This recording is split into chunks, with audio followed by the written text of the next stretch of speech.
السلام عليكم ورحمة الله وبركاته حبايبي أبطال تانية إعدادي، يا رب تكونوا بخير.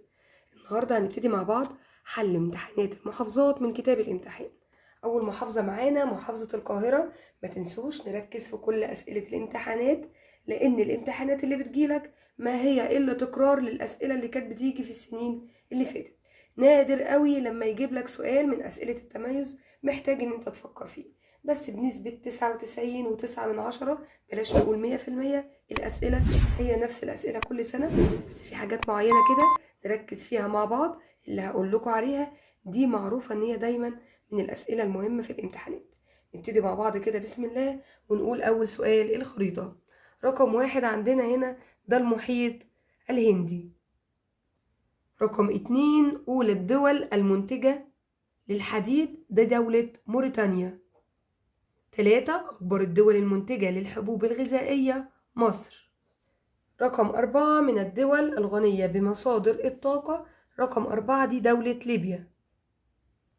بما تفسر تذبذب الإنتاج الزراعي في الوطن العربي بسبب اعتماد معظم الزراعة في الوطن العربي على مياه الأمطار وهي غير ثابتة. 2 الأهمية الاقتصادية للفوسفات في الوطن العربي. رقم 1 هنقول إن هو بيدخل في العديد من الصناعات، بس هنا بقى هنقول الأربع صناعات اللي هم الأسمدة والمبيدات ودبغ الجلود والطوب الحراري. 2 ينتج الوطن العربي نحو 33% من الإنتاج العالمي. 3 يمتلك الوطن العربي نحو 40% من الاحتياطي العالمي. يبقى كده هنقول الصناعات والإنتاج والاحتياطي. 3 أهمية السياحة في الوطن العربي. 1 زيادة الدخل القومي، حيث تحصل الدول العربية على 7.2 من إيرادات السياحة العالمية. 2 توفير الأموال اللازمة للمشاريع الصحية والتعليمية والخدمية. 3 توفير فرص عمل للشباب. 4 تحقيق التقارب والتفاهم بين الشعوب. تشير إليه كل عبارة. إجمالي دخل الدولة من القطاعات المختلفة خلال عام ده تعريف دخل قومي. السلع والخدمات التي تشتريها الدول العربية من الدول الأخرى دي الواردات العربية. من الصخور الاقتصادية ويوجد في الطبيعة منفردا أو مختلط بالغاز ده الكبريت. صح أو خطأ؟ تحتل دولة العراق المركز الأول في التمور. صح. البترول والغاز والفوسفات من الواردات. غلط، لأن دي صادرات. من الدول العربية التي تمتلك ثروات بشرية سوريا. طبعا هي غلط. ليه بقى؟ لأن عندنا الكويت دي من الدول اللي عندها عجز في الثروات البشرية وزيادة في الموارد، يبقى لو عايز تصويب يبقى سوريا ومصر. ما العلاقة بين الزراعة والحضارات في الوطن العربي؟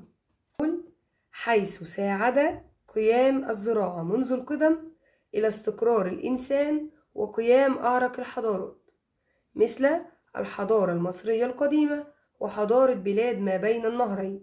لاحظوا إن أنا شطبت على حروف وشطبت على كلمات عشان أوضح لك الإجابة بالظبط. 2 ما العلاقة بين تكنولوجيا تسييل الغاز وإنتاجه في الوطن العربي؟ هنقول حيث أدى تقدم تكنولوجيا تسييل الغاز ونقله إلى تزايد إنتاج الوطن العربي من الغاز وزيادة الطلب عليه. رقم 3 عايز العلاقة بين العلاقات العربية والتكامل الاقتصادي. هنقول حيث أثر تذبذب العلاقات العربية ما بين ود وخلاف على التكامل الاقتصادي، فأصبح ذلك من معوقات التكامل العربي. اذكر استخدام واحد لكل معدن. النحاس يصنع منه أسلاك الكهرباء وأسلاك التليفون. الرصاص والزنك بيصنع منه السبائك وكمان البطاريات. دال ما مقترحاتك لحل مشكلات الصناعة والتجارة في الوطن العربي؟ الاهتمام بالتعليم ورفع مستوى الخريجين في كافة التخصصات. 2 تجنب التكرار والتشابه بين المنتجات العربية. 3 حرية تنقل الأفراد ورؤوس الأموال بين الدول العربية. 4 التغلب على المشكلات الفنية والإدارية التي تعوق التبادل التجاري العربي. ثانيا التاريخ. من هو تنازل عن الخلافة لمعاوية بن أبي سفيان؟ ده الحسن بن علي بن أبي طالب. المؤسس الحقيقي للدولة العباسية أبو جعفر المنصور. ابن الملك العادل الذي طرد الصليبيين من دمياط الملك الكامل. أما لو قالك حافظ على وحدة البلاد يبقى الملك العادل. أول امرأة مسلمة تتولى الحكم في الدولة الإسلامية شجر الدر. بما تفسر إنشاء الخليفة معاوية لديوان الخاتم لحفظ وختم مراسلات الخليفة. 2. اهتمام الخليفة المعتصم بالجيش من أجل القضاء على الثورات التي نشبت في عهده ومحاربة الروم. 3. بما تفسر تقسيم الخليفة عمر بن الخطاب الدولة الإسلامية إلى ولايات بسبب اتساع الدولة الإسلامية. رتب الأحداث الآتية من القديم إلى الحديث. رقم 1 عندنا هتبقى أول حاجة إنشاء الشرطة، لأن ده كان في عهد علي بن أبي طالب. رقم 2 معركة الذاب اللي هو سقوط الدولة الأموية.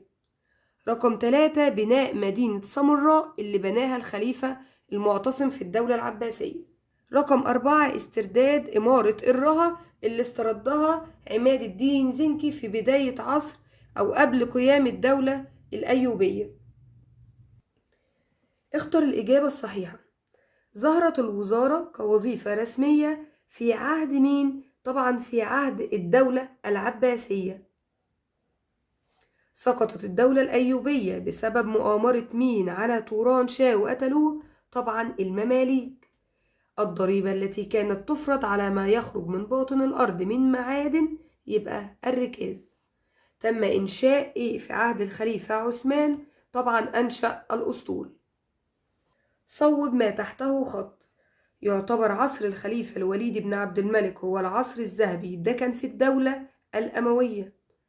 استطاع الظاهر بيبرس استرداد إمارة أنطاكيا، محدش يقول الرها لأن الرها استردها عماد الدين زنكي. كان التجنيد إيه في عهد الرسول والخلفاء؟ اختياري، أما الأمويين والعباسيين هو اللي كان إجباري.